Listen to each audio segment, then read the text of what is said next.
Video game culture is the culture that revolves around media of video games.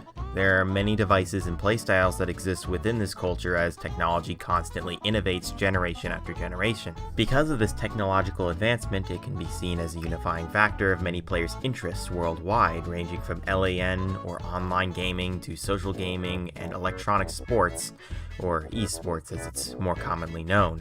However, within video game culture, people of various preferences tend to gather together for reasons outside of the same interest in Italian plumbers or talking animals, creating an inherent sense of tribalism, whether it be between games, hardware, or conflicting interests.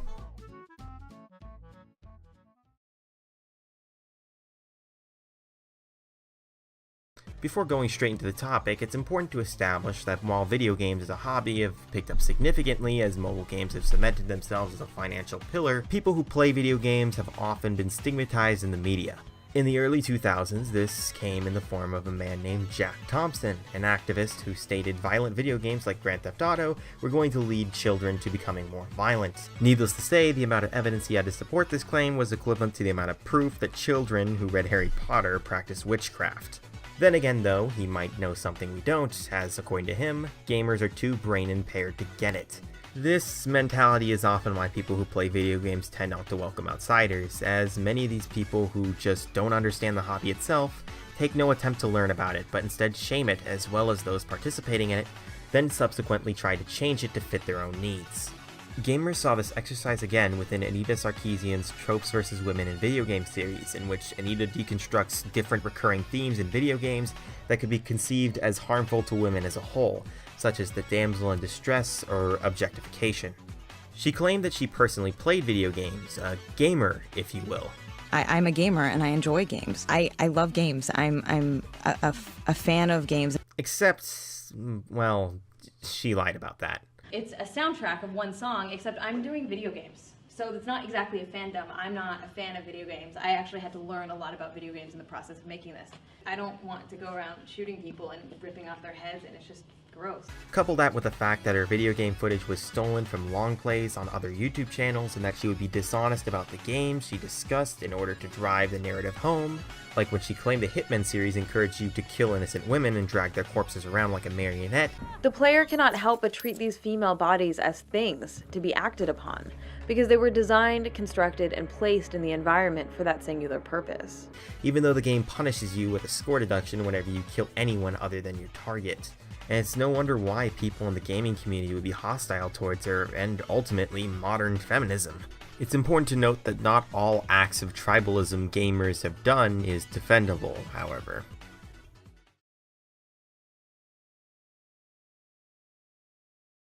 The gaming community always had this expectation of not caring who you were as a person, so the role of your identity was little to nothing. One could say many people assume that they were all guys, or just don't care at all, other than maybe a few horny teenagers on TeamSpeak. There were a few cases in which several females within the gaming community would announce their sex via the term girl gamer, a term that was criticized by others within the gaming community that felt like being a girl or guy didn't matter, just how good you were at the game. This bled into the more recent trend of cam streamers where the focus was on body parts or provocative dialogue rather than skill or personality. This isn't surprising, as Twitch is a profitable platform and sex sells, it's just capitalism in action. But it didn't sit so well with many gamers. Many of them grew to resent this rising trend as it occupied many of the top viewed streams. Unfortunately, many of the younger audiences started taking their hatred out on many other female streamers, claiming that they were just acting cute or pretty for the views, even if they actually had quality content to back their audience. And that's the damage that's being done. You're inadvertently perpetuating an image of women that not everybody can achieve. And now people are expecting that of the girls. It is important to note, however, that not every gamer engaged in this activity, and it ultimately was just a vocal minority. Eventually, the camgirl trend began to cease as Twitch introduced new rules regarding revealing clothing, and it does seem like female streamers are being treated with more respect as those with amazing personalities and great gameplay retake the scene.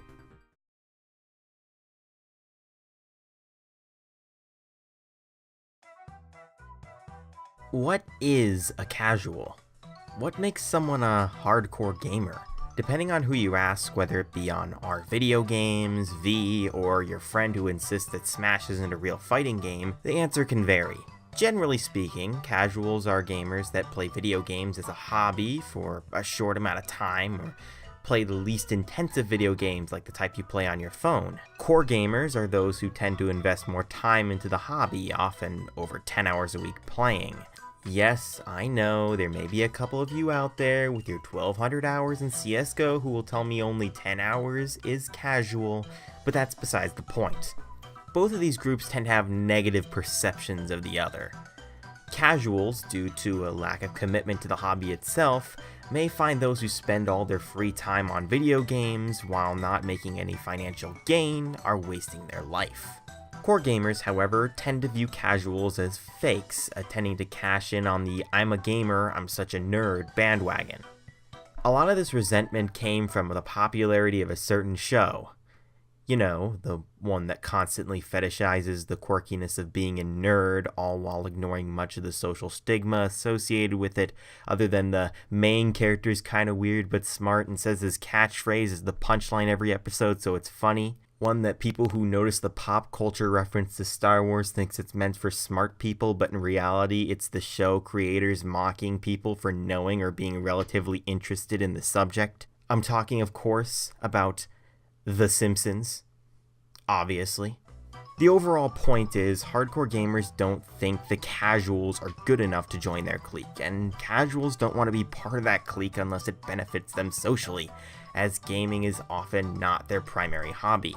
Of course, there is overlap, and there are plenty of games which cater to both audiences. Pokemon, for example, offers a casual play experience in the story mode and an in-depth competitive battling scene for those more invested in the series. In these instances, casual and core players alike can share experiences, something which between games such as Bloodborne and Clash of Clans is few and far between.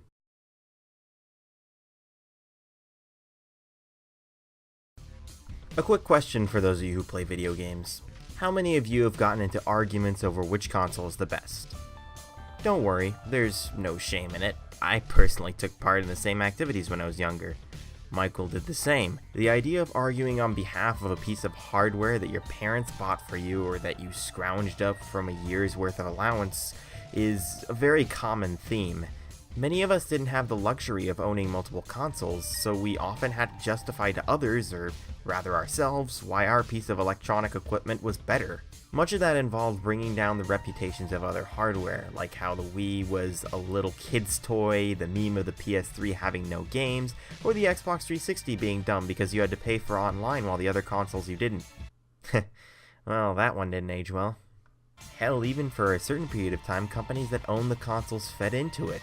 One campaign that was memorable was the Genesis versus the NES, and the power of blast processing, whatever that was. As of late, companies aren't so direct in their competitiveness, as it seems kind of childish to the observer, but you can still see the consumers going at each other's throats over which console was going to win in the sales department, as if that really mattered. PC gamers also pop up in the mix, often with a sense of elitism due to the possibility of having greater specs than any console on the market. They even jokingly refer to it as the PC master race versus the console peasants. Is it a bit insensitive to call it the master race? Maybe a little bit. But it's all in good fun, and I highly doubt the people digging for diamonds in Minecraft are going to be establishing any fascist governments anytime soon.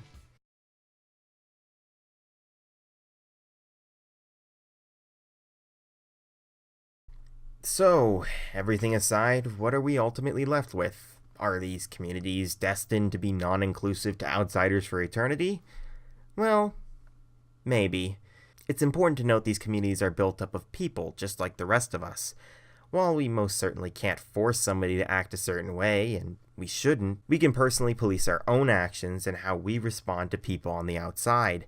It's important to note, though, that respect should go both ways. If you personally are new to a community, don't expect everyone to listen to what you have to say as gospel, especially if you're on the offensive telling them what they should and shouldn't do. But most importantly, just play video games, have fun, and you'll eventually find within the sea of thorns somebody who's willing to embrace you for who you are.